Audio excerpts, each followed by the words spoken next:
Las iniciativas para eliminar el uso de plástico en la vida cotidiana han puesto en jaque a muchos rubros del país, sobre todo en esta pandemia en la que se necesita garantizar que los desechos no provoquen contagios de COVID-19.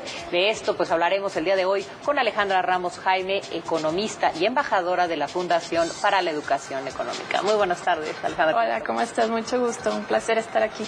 Pues este tema del plástico, estas restricciones que arrancan desde enero, pues entiendo que realmente, pues aún así, pues no han tenido el impacto ambiental que se esperaba, ¿no? Y realmente no sé qué tan efectivas sean este tipo de restricciones.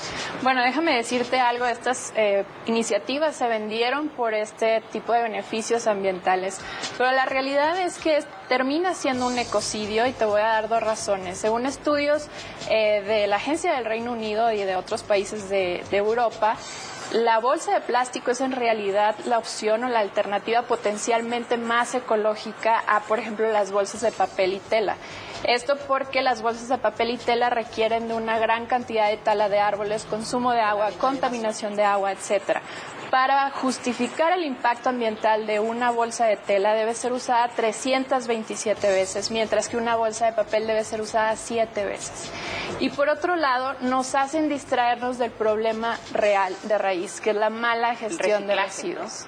Exacto, es cómo estamos administrando toda nuestra basura, y aquí te puedo decir, en México producimos 103,000 toneladas de basura diariamente, de las cuales solo se recolecta el 84% de ellas. Quiere decir que al día 16,000 toneladas quedan dispersas, ya sea en las calles, alcantarillas o medio ambiente. Y para las que sí son recolectadas, el panorama no es más alentador, porque el 87% de los destinos finales de basura son tiraderos a cielo abierto. Entonces, ese es el problema que deberíamos de estar abordando. La pregunta es, ¿por qué odiamos tanto al plástico? Pues evidentemente porque lo vemos terminar en el medio ambiente, pero la pregunta que deberíamos abordar es, ¿por qué termina en el medio ambiente? ¿Por qué el plástico y por qué cualquier otro tipo de residuos terminan en el medio ambiente? Por supuesto, no estamos preparados o no tenemos la infraestructura actualmente para reciclar todos estos productos, ¿no? Que no solamente es un tema del plástico, yo supongo que es general para cualquier tipo de residuo, ¿no? Sí, exacto, no tenemos la infraestructura y, como te decía, bueno, el 87% de los destinos finales de basura son tiraderos a cielo abierto, ni siquiera rellenos sanitarios. Entonces, deberíamos transitar hacia un sistema que nos permita capitalizar los residuos de una forma que podamos usarlos, ya sea en un proceso de reciclaje, de composta para producir fertilizantes, biogás, etcétera, o en un proceso de incineración controlada, que es como lo hacen la mayoría de los países más vanguardistas en este tema. Y por supuesto, todo esto debe empezar desde la educación y la separación de residuos en casa para permitir que esto sea posible.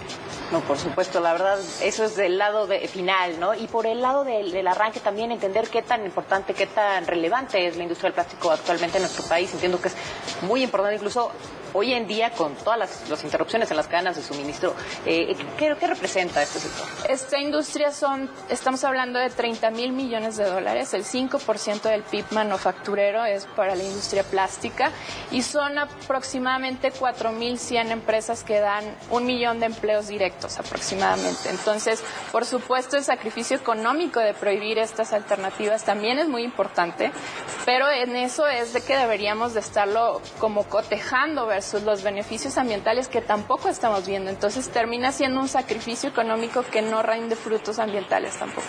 O sea, esta medida pues como tal no sería la solución per se, ¿no? Tendríamos que hablar acerca de qué hacer hacia el final de la cadena, ¿no? Sí, exactamente. O sea, el culpar a un material no nos va a llevar a dejar de ver contaminación. El punto es centrarnos en el problema de raíz, que es la mala gestión, como te decía, con los incentivos, las sanciones, por supuesto que ahora no existen o no son tan comúnmente aplicables a quienes tiran basura en las calles, quienes no contaminan el medio ambiente, etcétera. Entonces, eso es lo que deberíamos de estar abordando. Y bueno, también es un problema económico muy grande. En la Ciudad de México, cada tonelada cuesta aproximadamente 548 pesos, y estamos hablando de que producimos 13,000 toneladas de basura diarias. Y bueno, entonces, estamos sentados en una mina de oro que no estamos realmente aprovechando, ¿no? Exactamente. Pues un tema muy, muy interesante y que pues, sin duda nos invita a la reflexión. Muchísimas gracias, Al. No, gracias a ti. Gracias.